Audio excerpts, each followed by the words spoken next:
teman-teman, hari ini kita bahas sosok yang sangat berpengaruh dalam sejarah dunia Islam, terutama di Asia Selatan, yaitu Muhammad Ali Jinnah, pendiri negara Pakistan. Mungkin banyak dari kita yang belum begitu familiar sama beliau, padahal peran dan pemikirannya sangat luar biasa penting. Muhammad Ali Jinnah adalah tokoh penting dalam sejarah dunia Islam dan pendiri negara Pakistan. Beliau lahir pada 25 Desember 1876 di Karachi, yang saat itu masih menjadi bagian dari India di bawah kekuasaan Inggris. Jinnah berasal dari keluarga Muslim yang cukup terpandang. Setelah menyelesaikan pendidikan dasar di Karachi dan Bombay, ia melanjutkan studi hukum ke Inggris. Di sanalah ia mulai tertarik pada isu-isu politik dan sosial yang kemudian mendorongnya untuk menekuni karir sebagai pengacara sekaligus aktivis. Sekembalinya ke India, Jinnah menjadi salah satu pengacara paling terkenal di Bombay dan mulai terlibat dalam politik. Awalnya, ia bergabung dengan Kongres Nasional India dan berjuang untuk persatuan antara Hindu dan Muslim demi kemerdekaan dari penjajah Inggris. Salah satu pencapaian pentingnya saat itu adalah keterlibatan dalam Perjanjian Lucknow tahun 1916 yang menunjukkan semangat kerjasama antara dua komunitas besar tersebut. Namun, dalam perjalanannya, Jinnah menyadari bahwa umat Islam tidak mendapatkan perlindungan politik yang memadai. Dalam struktur politik yang dikuasai mayoritas Hindu, umat Islam cenderung terpinggirkan. Karena itu, Jinnah keluar dari Kongres dan memperkuat perannya dalam Liga Muslim India sejak tahun 1913, bahkan kemudian menjadi pemimpin utamanya. Dari sinilah Jinnah mulai mengembangkan gagasan politik yang sangat penting, yaitu Two Nation Theory atau teori dua bangsa.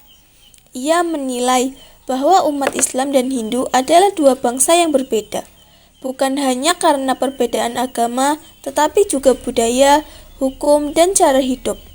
Ia menolak jika umat Islam harus hidup dalam negara yang didominasi oleh Hindu, karena menurutnya itu akan menimbulkan ketidakadilan dan penindasan.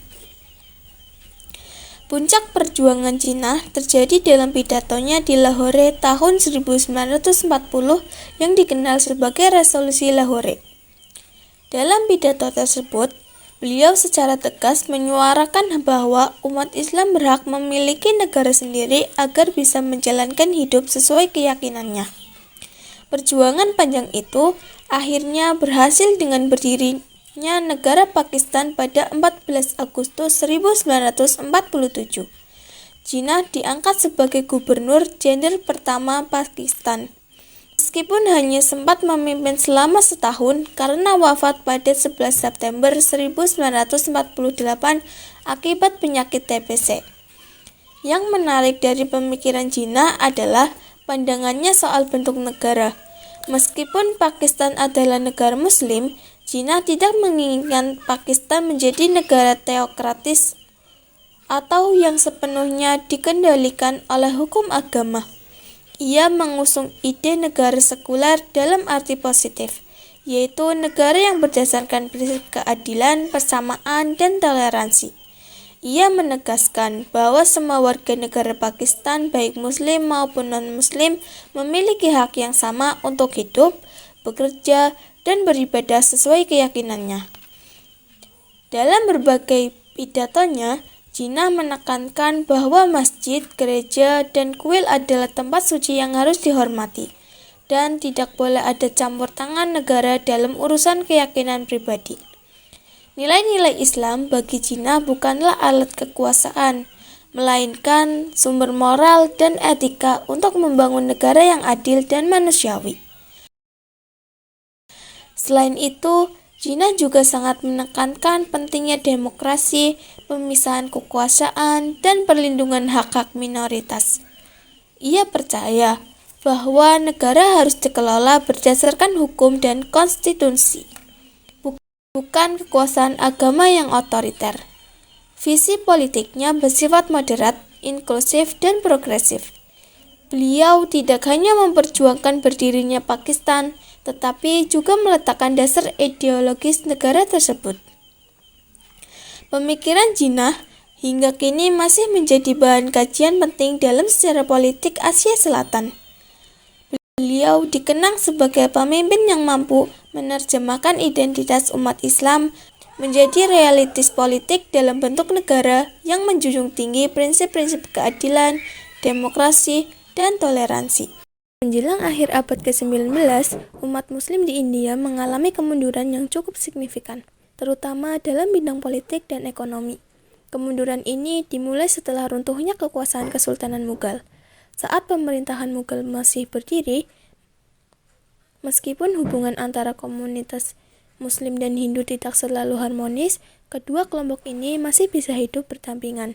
Namun, situasi berubah drastis ketika Inggris datang dan mulai menjalankan kebijakan-kebijakan kolonial yang memecah belah masyarakat. Inggris menerapkan strategi politik dividio et impera, yaitu politik pecah belah.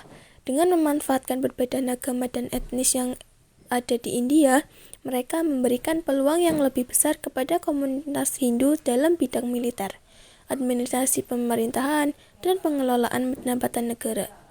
Hal ini menimbulkan kesenjangan dan memerintah posisi umat Islam, baik secara ekonomi maupun politik. Komunitas Hindu memanfaatkan kesepakatan ini untuk menekan dan mengintimidasi umat Muslim. Sementara Inggris menggunakan situasi ini untuk mempertahankan kekuasaannya. Dalam bidang pendidikan, pemerintah kolonial Inggris juga mengambil alih sistem pendidikan tradisional yang sebelumnya banyak dikuasai oleh umat Muslim. Pendidikan yang baru dirancang agar sesuai dengan kepentingan kolonial membentuk generasi yang terbaratkan dan mencetak tenaga kerja murah yang tunduk pada Inggris. Sebagian besar komunitas Muslim menolak sistem pendidikan ini karena dianggap bertentangan dengan ajaran Islam. Mereka khawatir nilai-nilai keislaman akan hilang, sehingga lebih memilih bekerja dalam bidang perdagangan daripada mengikuti sistem pendidikan yang ada. Kondisi ekonomi umat Muslim semakin memburuk akibat kebijakan Inggris yang menciptakan ketimpangan dalam distribusi bahan. Orang-orang Hindu diberi akses kepemilikan tanah, sementara umat Muslim dipaksa menjadi buruh atau pekerja kasar seperti penebang kayu dan penimba air. Mereka hidup dalam kondisi ekonomi yang tidak menentu dan seringkali terlilit utang kepada orang-orang Hindu yang lebih berkuasa secara ekonomi. Dalam bidang politik, setelah umat Muslim kehilangan pengaruh akibat kolonialisasi Inggris, mereka juga terpinggirkan dari pemerintahan. Ketika Kongres Nasional India didirikan pada tahun 1885,